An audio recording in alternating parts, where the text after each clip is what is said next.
Dostlar, necəsiniz? Bugün sizə təzə Clash Quest oyunu çıxıb onu necə yükləyə bilərsiniz onu öyrədəcəm. Buradan non VPN-yə giririk.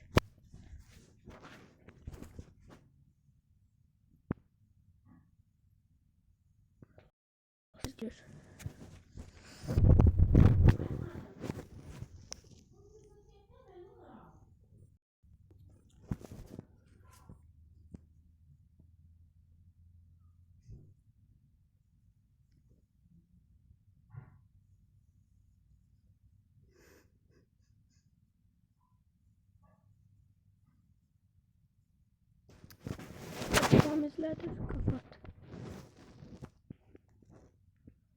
Buradan gəlirik.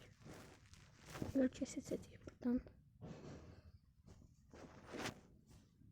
Yenə reklam. Non VPN adı. Yok, bura yok. Norva'ya giririk. Hayır.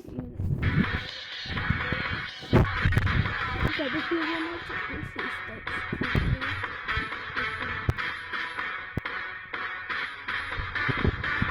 Bu oyunu dondu. Oyunu tadı çıkabilemem dedim. Oraya gel. Dostlar, abone olmayı unutmayın. Bu videoya da 5 like gelsin. 5 like istedim. 5 like. Tamam. Tamama basaq connecting.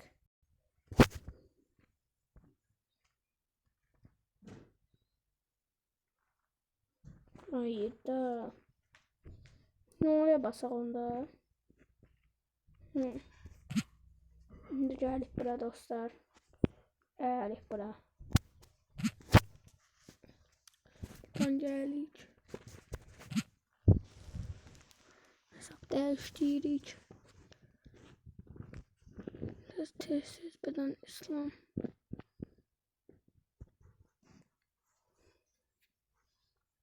Burada yazaq Clash Quest. Ya dostlar, buradadır. Ne bu cihazınıza bu. Dostlar, indi mən Azərbaycandanam deyəsən. Bizim ölkəyə hələ gəlməyib. Amma bəzilərinizin telefonuna gedə bilər. Dostlar, yəni belə eləyirlər. Gördüyünüz kimi bura gəlir cihazınız. Hayda, olmur. Amma gəlib belə. Sağ olun dostlar.